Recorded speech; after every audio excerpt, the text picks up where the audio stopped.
Welcome everyone back to the Crimson 15 podcast. I'm your host, Crimson 10. And 15 PCA. A454. Be sure to follow us over on Twitter at C15 Podcast.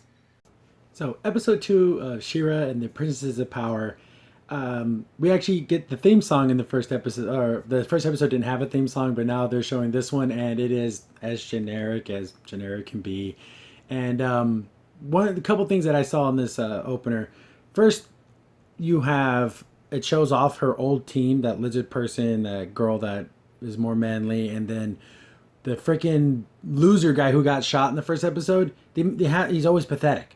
He wouldn't be a soldier. They would have kicked him out because he obviously can't fight, and even in this picture, he looks like he's just scared all the time. And then, my goodness, we have Jasper from freaking Steven Universe on the right there. It's big, bulky fighter. One could be what's her face from Overwatch, Ciara, is that her name, the Russian one? But yeah, big, bulky. And she looks like she has lobster hands. I'm sure she was a character from before. And then it just kind of does like the character rundown, so we see all the other princesses, and it's just a super generic opener, and then it ends with them all, sword in the sky. It's just generic. Then we get into the episode. We pick up right where we left off. Somehow animals don't attack She-Ra because she's, I don't know, cool. But yeah, she makes the freaking lizard thing all docile. And she gets out. It kind of reminds me, again, I made the parallels to The Last Airbender. And it looks like when she first powers up, she's all powerful and glowy. Then she kind of depowers, and then she is back to Adora's mind. So she doesn't know what's going on. Of course, she freaks out and falls over. She loses the power. Glimmer and Bo are like, well, what the heck just happened? And then he starts fighting over the sword again. Like little kids fighting over the controller, for I get to play Xbox next. It's just ridiculous. Bo runs in. Oh, come on, girls, stop fighting. Bo has solidified himself as 1000% Gordon Goodbrother. He's always trying to bring everyone together, always has nice things to say. He's going to be the guy that never wants to ruffle any feathers. He's just always there to constantly remind how great everyone else is and how kind of dumb and silly he is. He does it throughout the whole entire episode. It's ridiculous. So they're fighting over this stupid sword, and they're constantly like, oh, what did you do? What was that? And they keep referring to She-Ra as the scary lady. She doesn't look scary at all. I'm guessing because she's supposed to be super tall, which is just, the animation and art fluctuates. So sometimes she looks like she's 7-something, and then other times she looks like she's only maybe 6 foot tall. But they keep calling her the scary lady, and it's just like, well, why would you say that? She's all glowy. She's wearing all white. She doesn't look scary at all. But, of course, Adora doesn't know what's going on. They're having this giant argument in front of the spider. The spider thingy wakes up, and they're all scared. They don't know what to do. Bo's running around. Oh, do the thing again. Become the big scary lady. She doesn't know what's going on. So they have to just end up running away. They're running away, and they come to a wall, looks like an entranceway to some type of cave system or whatever. And then we get some explanation how we know Glimmer can teleport, but she doesn't have full control of her powers. So she's like, oh, I'll teleport all 3 of us. And you have Bo's like, oh, you can't do 3 people. You've never done it before. So we're starting to learn, she has limitations to her powers. And straight out of Lord of the Rings, it has a secret word to open, Eternia, and only Adora knows the language. I guess they teach language camp over in freaking the Horde army knows how to read this. Ain't they called the first ones? It's just right out of Promethean tech. It's the Forerunners. It's the most probably overused sci-fi trope of all time, and She-Ra's doing it. So she speaks friend and open. She goes in, and they're like, "Oh, how do you know this language?" And they're being very Glimmer's very skeptical of Adora, and of course Bo's just like, "Oh, she's cool." So he never has any problems with anything ever. They're going to the cave. Of course, they're still arguing. They're still freaking going back and forth about what's going on, and so they're walking, and Bo's just constantly trying to talk to Adora and be buddy friends with her, and it's just I don't know. She's helpful, but you still, the fact that he trusts her so fast is a little crazy, a little ridiculous. And then he's like, the whole thing, well, thanks for saving us. And then she's like, oh, no, I was just using the sword. I wasn't trying to save you. It's just another kind of dumb trope. I did think it was a little cool story-wise that Glimmer tried to activate the sword. She says by the honor of Grayskull, but she kind of whispers it. And she gets a little embarrassed of it because I think, she wants to be the one to have like that power. So because she knows, I'm the good guy. I'm the daughter of the princess or the queen. So I should be the one to have that honor of being She-Ra. So I thought that was kind of cool. So you see the little jealousy between her and Adora. That was a kind of a nice little story thing. They keep going. They find themselves like in a big room, and they're, of course, Bo just being silly again, and he's like, "Oh, well, why don't you turn on the lights, Adora?" And she's like, "I don't know how. I'm not magical." And then Glimmer does like a big glimmer bomb thing in the sky to like light up the whole entire room, and then apparently that's impressive for some reason. And we see a big stained glass window or carving She-Ra, which looks just like Steven Universe, and they had like a cave that had all the gems, the diamonds carved in the ceiling. It looks almost exactly like that. It's like, come on, guys, do something different. And then Bo points out, this is kind of funny for all the people out there who say, "Oh, She-Ra and Adora, she's just a bigger version of her." Then why in the world is Bo's like, "Oh, that's you," and Adora's like, "That looks nothing like me." "Oh, the other you, the big scary you."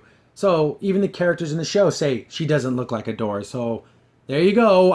If the characters in the show admit that She-Ra looks nothing like Adora, I don't know. I guess you lose that argument. But unless you're gonna argue with Noelle Stevenson and tell her that she wrote the characters wrong or whatever. I doubt that. Then of course there's some more special writing, and it says She-Ra, and it activates and everything turns on. Then we get a hologram right out of it kind of reminded me of Mass Effect, like whenever we went to the Citadel, there was like a "How may I help you" type of hologram. And it keeps asking for an inquiry, which is a question. And Bo's the only one to actually ask it questions. And Glimmer's like, "Oh, we gotta find a way out." And she touches it, and then it's like, "Oh, not recognized." Oh, then it starts going to like a shutdown mode. And then they also start freaking out and like yelling things. It was asking for questions. Why didn't Adora ask a freaking question? Like, she started saying just like random like single words. It was stupid. It didn't make any sense. I was asking for questions. Someone say something. It's all falling apart, and then we get Glimmer does a triple teleport, like a Nightcrawler. Gets up in the sky, but I guess it really drains her energy. So they're falling out of the sky, and they hit the ground and everything, and no one dies because it's a cartoon. They all land on top of each other, and again the silliness. This is a very silly episode. And it's a very serious world with lots of silliness in it, which is odd. They get down there, they start talking about everything that was going down, and of course, Bo's like the unifier. He's the Gordon Goodbrother to the extreme. "Oh, come with us," and then of course Glimmer's all still being all pouty and everything. Cut back to Shadow Weaver, and she's like kind of interrogating, kind of asking Catcher, "Oh, where's Adora at?" And of course, Catcher's just insubordinate to the max. So I don't know where she is. And then she's talking crap to her. And then, of course, she already knows where she's at. And, like, why would you... Again, even Catcher says, "Why were you asking me if you already knew?" I guess it was, like, a whole thing to see if you'll lie to me. Basically gives an ultimatum. You bring Adora back or you're going to be punished. Whatever that is, probably it's something awful and horrible. Cut back to the Feel-Good crew. And they come upon this village that they're walking towards. And, of course, everything's happy and wonderful because they're having, like, a party or whatever. Then they take to tell Adora, "Oh, you can't go in there with that jacket because they're gonna know you're a Horde soldier." So they give her she takes off her cape and gives it to her, and then she's like, "Oh, I feel silly." And then Bo, of course, "Oh, let me put a flower in your hair," and it's and then from this point on, it's like 100% silly. You start walking around, and she's like, "What's going on?" Adora's like, "What's going on?" And Bo's like, "Oh, it's a festival." And of course, she doesn't know what festivals are. She doesn't know what a party is. And Bo's like, "Oh no, that's like the worst thing ever. She's never had a party." So he's going to show her around, so we can have long things of just like a little bit of music, like a montage, like a happy fun time montage. So he buys her a treat. "Oh, it's delicious." She gets the big sparkly eyes because we watched an anime one time. "Oh, she eats lots and lots of food. Remember how Goku and Naruto and Luffy like to eat lots of food? Haha, so does Adora," because that happened once. Then even have a piñata, so she beats at the piñata. That's great. She sees she's eating, of course, they're eating like a thing that's like cotton candy, which is kind of ridiculous. It looks like it's an actual plant or something. But she sees a horse, and she's like in love with this horse. Like she sees it. She's Tina at a freaking Bob's Burgers. horses are the most magical, non-magical creature on the planet. They even get like a sexy horse pose or something. It's a little weird. And Bo's like, "Oh, do you want to touch it?" And then she gets all like, "Oh no, I can't go out there. Oh no." She gets all like, all, I don't know what to say it for lack of a better word, all like girly nervous. She touches the horse and it's like, "Oh, we're an instant friendship. Did we just become best friends?" Then they hear like an explosion, and of course it's the hordes attacking this village, and they're blowing everything up. And within milliseconds, the village is already destroyed. And Adora can't believe it. No, this must be a mistake because this was the mission she was supposed to go on, I think. And she's like, "Oh no, this is a civilian thing, so of course they wouldn't attack this. It must have been some big mistake." I can explain to them that they'll stop when they hear it from me, which is, I don't know why they would do that. But she goes out there and stands in front of a tank. It's Tiananmen Square. She stands in front of the tank. And this so happens to be the tank that Catra's driving. Are you kidding me? What are the odds of that happening? Of course, Catra's more happy than ever to see her best's good friend. So she has to jump all over her and lay on top of her because that's what best friends do. And Catra's just being flippant. "Oh, let's go home. This is the mission I'm on." And kind of makes fun of the little flower that's in her hair and everything. And they continue on. She's like, "Oh, this must be a mistake. This is not a military target. These aren't insurgents." And she's like, "What are you talking about? They kidnapped you," which is, as far as Catra knows, that's what happened. That she got captured and they're going to save one of their soldiers. So technically, Catra shouldn't, why would she believe otherwise? So they get into their argument, then it cuts back to Bo and Sparkle Girl, Glimmer, and they're fighting off robots, and it's kind of really lame, and they're helping people like escape, and they even make the message, they even make the note saying, "I think that's all of them." So of course they saved every villager, just pointing in directions and like hurrying people along. They make sure to save everybody. And some soldier sneaks up on freaking Bo, and of course Glimmer has to save him because Bo can't save himself. Then we get this whole kind of weird situation where you have Adora and Catra, and she's like, "Oh, just come home." She's like, "No, this is wrong. I got to stay here." And even Catra makes the comment of, "You've been with these people for a few hours and you believe everything that they say." So it's kind of like, it is a little weird that she did that 180 so quickly. And people in the comments said like in the original show, she was kind of hypnotized or whatever by Dreamweaver's powers. And once she got away from those powers, and then she can kind of see the true light. But this one, that didn't really happen here. It was just hanging out with these people, having a party, and looking at a horse, and that was enough for her to flip over, the flip sides. And what I thought was really, really weird was we get this, she, and of course, Catra's like, "Oh no, you're coming with me, dead or alive." Shocks her. She doesn't say that, but she shocks her. And we get this part where, it's one of the clips, and then she ends up shocking her again and everything. And she goes, she's like, "Oh, the Dreamweaver, Shadow Weaver's been manipulating us this whole time since we were born." And Catra's like, "Well, duh, of course that's what she does." So Catra's well aware of how evil everyone's there. She's just thought, well, as long as I'm with you, Adora, then everything's fine. I don't care if we're basically in like a hellscape as long as I'm with you.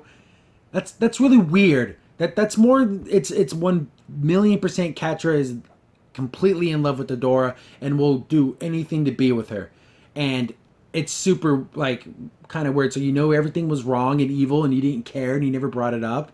I know she's like very insubordinate towards all the other I keep wanting to say Dreamweaver to Shadow Weaver, but that's not enough. If you're in an evil place and people doing evil things, just being being catty and being rude, that isn't enough. You got to escape her and do the right thing. So everything's getting blown up and destroyed, and we got Bo and Glimmer running away, and this is another message that's just completely wrong. Bo is 1,000,000,000,000,000% wrong here. We have they're talking, and Glimmer is like, "Man, I'm not ready for this. My mom was right. This is too much for me." And it is. You're just a kid. You're not even a young woman. You're like a kid. And Bo's like, "You throw yourself into every battle. You can do this." And he, of course, Gordon Goodbrother activate, and he has to cheer her up. He has to talk her up. And he's like, "Your mother's wrong. You're ready for this. You're strong." And it's like, what? Her mom is 100% right. Like, she couldn't be any more right. And of course, he talks her up and gives her the super good, happy, fun time chat. And like, What's up with grabbing people's faces and then kind of squishing them? That's like another anime thing, I think, and it's stupid. And then it's supposed to be kind of a serious talk up situation, and then you got her doing the whole stupid sandwich face squish. It's like don't do that. It's stupid. Of course, and then she's like, "Oh, thanks, Bo, for giving me all that extra, confidence." They get on a horse. They start going towards Adora and Catra, and he shoots a bow at an arrow at her, gets her like in a net, and then they start fighting. Glimmer and Adora teleport out of there, so it's just Bo versus Catra, and then they start fighting, and now we have the "I was so wrong and I trust you" fight, and I better start crying because my emotions. You get that whole scene, and everyone's apologizing to each other.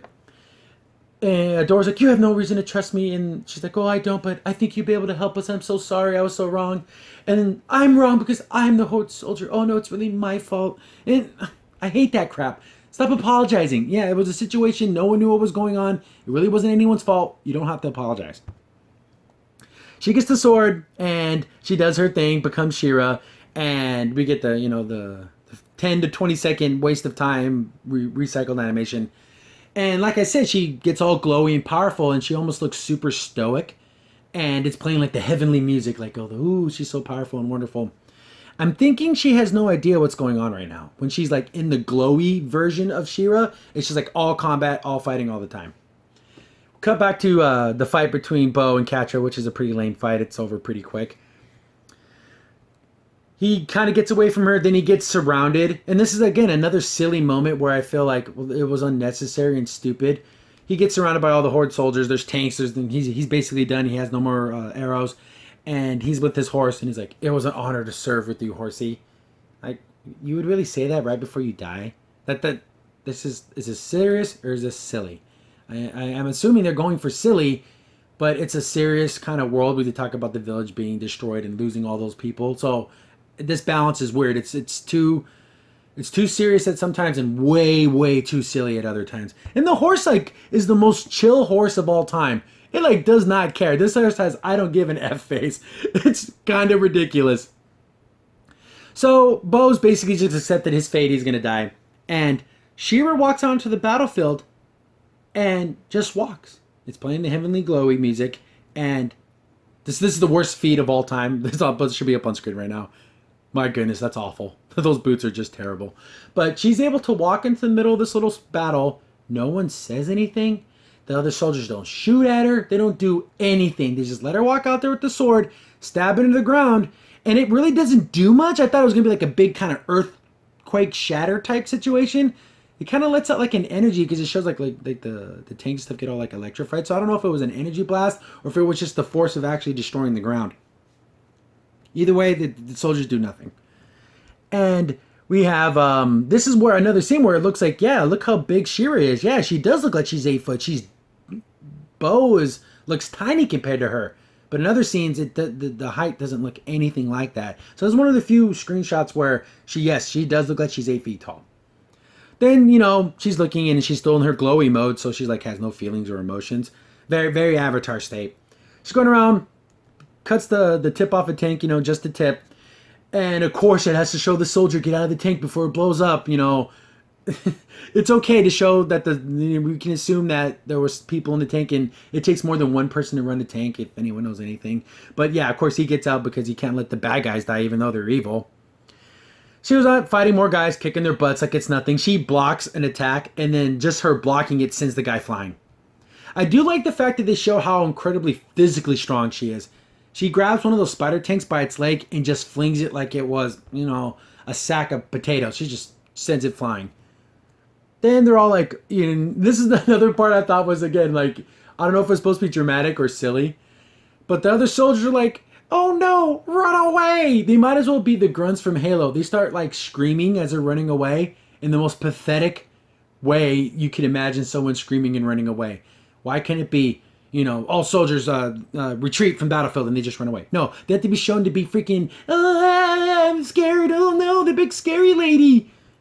Ridiculous, absolutely ridiculous. Then she powers down, and then she's still She-Ra, but she's not all glowy. She sees the battlefield all destroyed, and then she kind of just, oh no, what did I do? Passes out, becomes Adora again, and then Catra's been watching this whole fight scene, and she saw that she became She-Ra, so she knows what she's capable of. She just kind of disappears in the shadow, so we don't know if she's going to go report to the Horde, tell Shadow Reaver, hey, Adora has this magical sword. Probably not going to betray her. Probably going to just be like, oh, there's this She-Ra person, but not say that it's Adora that turns into her. And then we get the whole, yay, we did it. And like Bo tackles Adora. Like, why would you do that? She looks like she's exhausted and hurt. Why would you tackle her? That's ridiculous. Again, back to the silliness. And then they're talking about, oh, you're so great and you're so wonderful. And then she has the same exact scene out of Tangled when she left her tower. Oh, what do I do? Oh no, they're going to be so mad at me. I can't believe I fought the Horde. Oh, I'm never going to be able to go back home. Yeah, it's kind of like what you've been doing this whole time. You kind of made that decision already. Like you should have came to that conclusion beforehand. Then, Glimmer's like, oh, you can live with us now. You're one of the good guys. Puts out her hand, picks her up. Oh, I guess they're super best good friends now. And we have Bo. Oh, best friend squad. Oh, Jesus. This guy, he's just awful. Bo's just an awful character. And then, of course, they get the horse again, the chillest horse of all time. Just like, hey, I'm hanging out with you guys. And, then the one joke that was kind of funny was at the end, Bo's like, oh, whose horse is this? So technically they stole that horse. They did help those people, so I guess take it as a gift. But yeah, episode 2, nothing, just like the first episode. I think it's a little worse than the first episode just because of all the silliness, and I'm not a big fan of silly. And something that's supposed to be, I thought was going to be more of a serious show because it's about war and enslavement and all that kind of stuff. Nothing horrible, but nothing good either. It's just blah. Another 5.5 Noel Stevensons out of 10. Just blah, just right down the middle. So two mediocre attempts. Again, the art's still hit or miss. The animation is hit or miss. Backgrounds look nice. The jokes are lame, just like the first episode. So that closes out episode 2. Tomorrow we have episode 3. Crimson Sin here. Thanks for watching, and be sure to like, sub, and share. Also, for the most up-to-date information about the podcast, follow us on Twitter at C15 Podcast.